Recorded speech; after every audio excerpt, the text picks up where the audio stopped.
Welcome back to another Courtside Comparisons presented by NerdWallet. Kelly Oubre Jr. joining us for the first time. Hello. And every time I call you Kelly Oubre Jr., I wonder if I'm accidentally upsetting you a little bit because I know you pride yourself in the Tsunami name as well. Yeah. So could you maybe tell people where that comes from? Well, tsunami is the biggest wave, right? You go to the beach, you see waves, but then you only see tsunamis very rarely. And I'm a rare individual, so I like to be the biggest wave. You said something interesting the first time I talked to you. You talked about how the court is sort of a stage and that you're a performer, and it's something that you've gone into a couple times since you've been here with the Sixers. But what has this sort of run of performances felt like to you, if we're using this stage metaphor? What's it like to be a part of this cast on this stage in Philadelphia? Man, this is a band of straight rock stars, of individuals who are confident in themselves and what they bring to life, and I'm one of those individuals, right? So you go to different teams, and it's like a lot of people don't know who they are yet, you know, older, younger, no matter what. But here, we're just a band of rock stars that love rocking out, and we go till the wheels fall off. How would you describe the music that your group plays? It's all over the place, but, you know, we like the school of rock band, you know. They all started off playing classical, but then they all turned to, like, punk ragers, and I think that's what I'm here to bring. I'm here to bring that Jack Black. I love that. Mm-hmm. Speaking of, Jack Black, the leader of that band, the teacher in that situation, you said something else interesting your first day on Media Day. You talked about Nick Nurse, and you talked about how he demands respect around the league, but you hadn't played for him yet. Right. So that reputation that you knew versus the reality of working with him, how's that been? It's aligning, honestly. You know, he doesn't take any crap. He's very strong and very articulate with his words, and he can get his point across with saying as little as possible, and that's effective in leadership. And honestly, you know, throughout this whole year, he's been opening my eyes to a different perspective of professionalism, and man, I'm just blessed to learn under him and blessed to play for him. You and I in jest have talked a little bit about what it's like to play in the playoffs. What excites you, though, about going on a run? Now we're about halfway through the season, going on a deep run with this group and maybe getting sort of a first taste of a long run yourself. Man, it's really exciting. I'm trying to stay in the moment because, like, obviously we can do that, but each and every day is a new day. Each game is a new test, and in order for us to capitalize on this team that we have to take each and every game just as serious as if they're our last game that we play, and don't want to get too ahead of ourselves. I know the city and this organization is used to getting to the playoffs, but I don't think that they're satisfied, and I'm here to kind of help try to take us to that next step. And until I do so, like, I'm just saying less and just working more. So it is definitely a possibility, and we will get to where we want to get to, but how far we get to is up to us. What do you think that potential is for this team?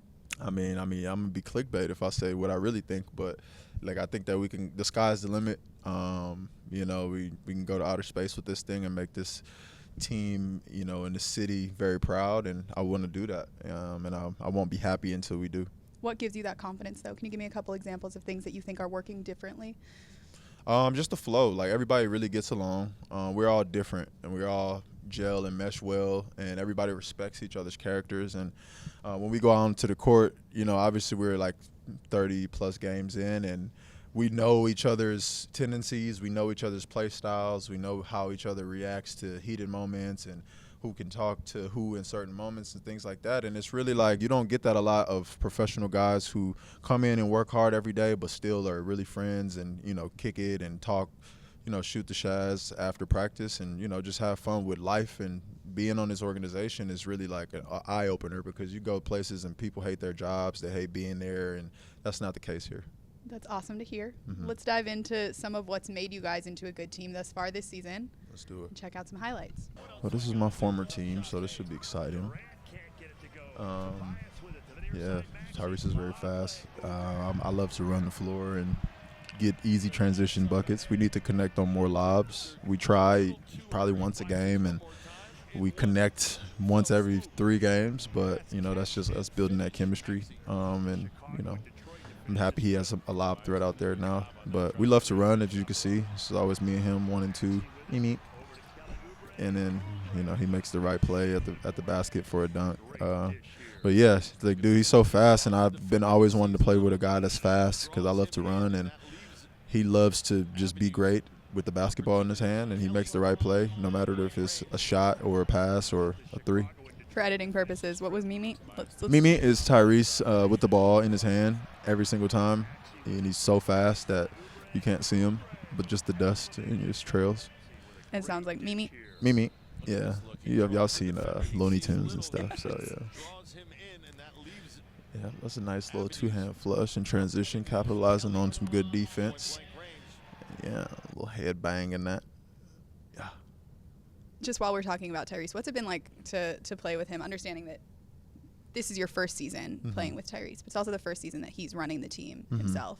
What's it been like to watch that and to see how he's excelled?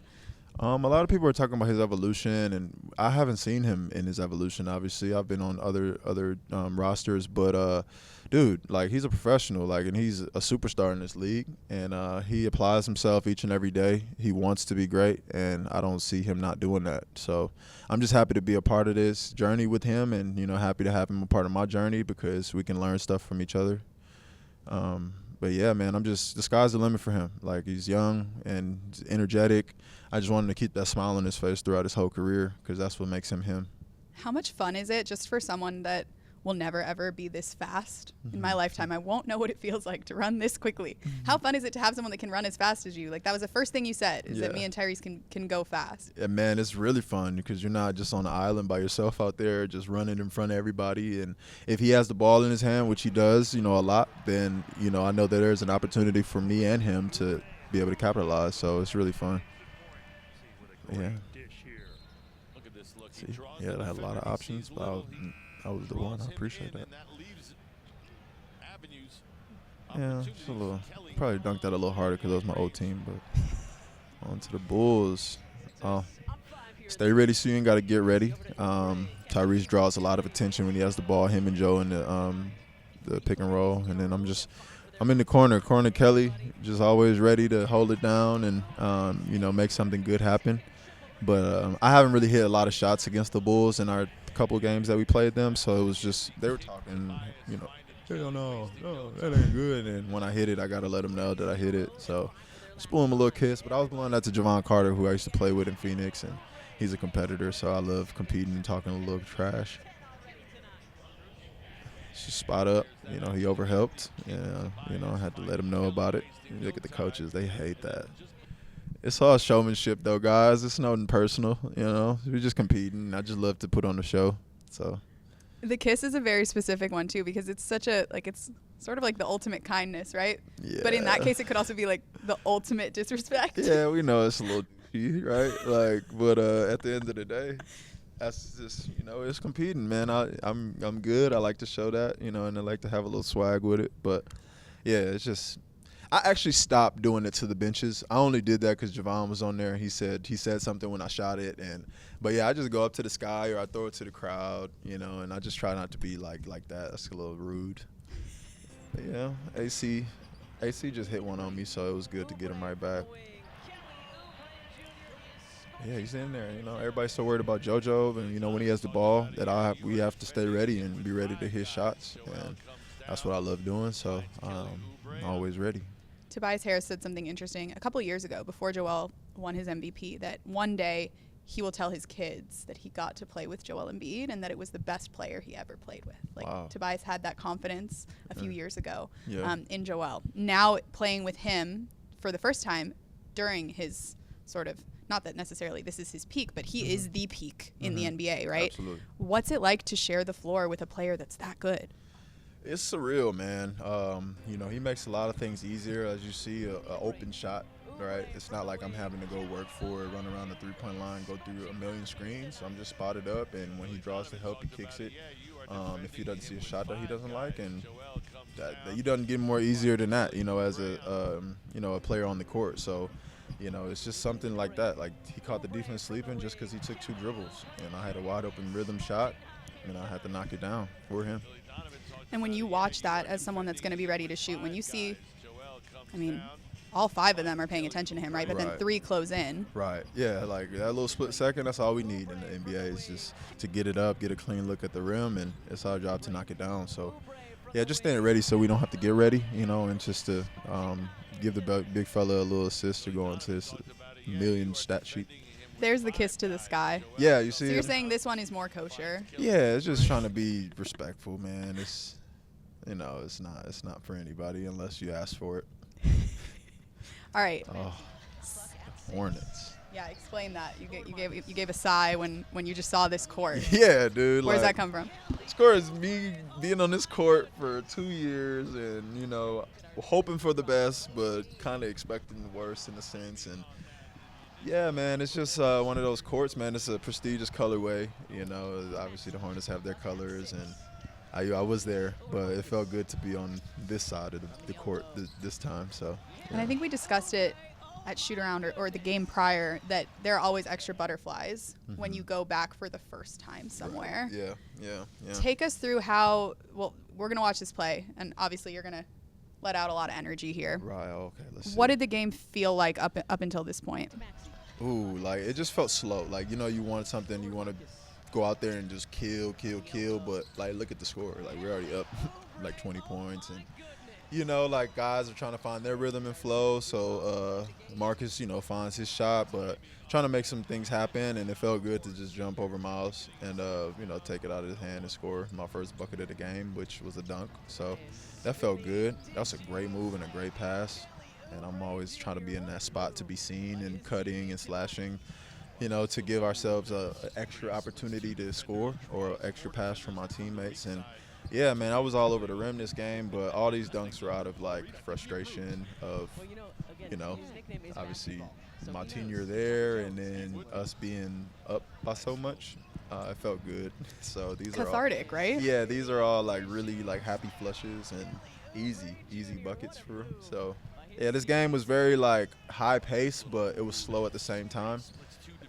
It wasn't a lot of energy, but I tried to bring as much as I possibly could. Shout out my boy P. Reed, man. We got it out the mud, He hyped for me, though. I appreciate that. Tell me about Tobias's pass here, too. Tobias' pass is amazing.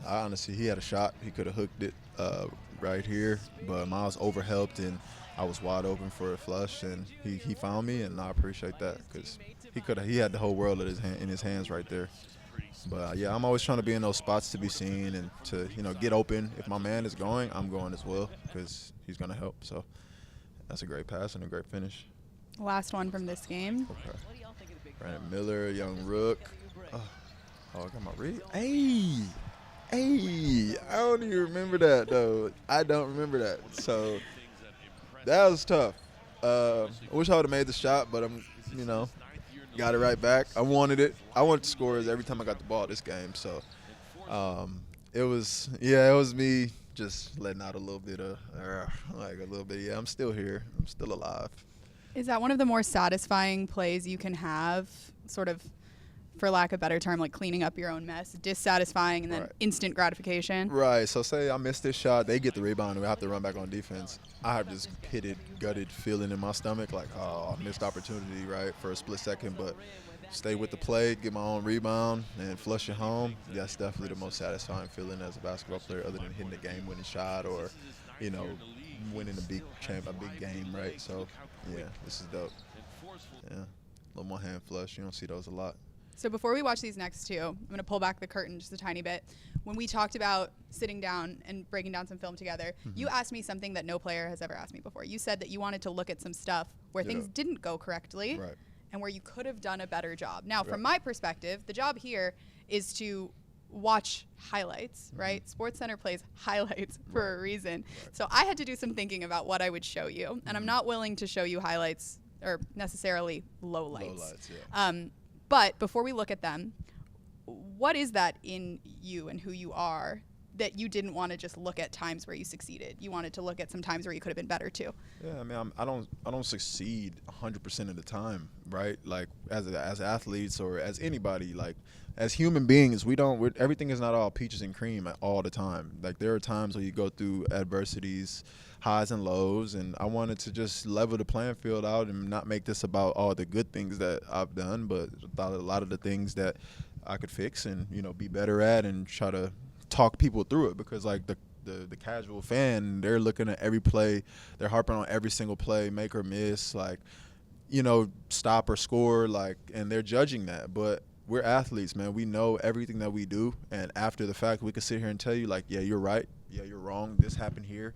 You know, this could have went better here, but I tried, right? So I just want to show that I'm trying my hardest, but at the end of the day, a lot of times, not a lot of times, but sometimes it doesn't go like how you planned it. So this could have gone better, but I tried is Right. exactly what I tried to do here, because Coach Nurse, since day one, when we were back in Fort Collins for training camp, challenged you guys to just play really hard. He said he wants opponents to go home and be like, dang, those guys played really hard. Yeah. So these are a couple examples of you keeping something alive, right? And not ultimately executing, but I want to know what that feels like for your team to be aggressive in keeping moments alive, and how deflating that can be for the other team. Okay. So take a look at these couple.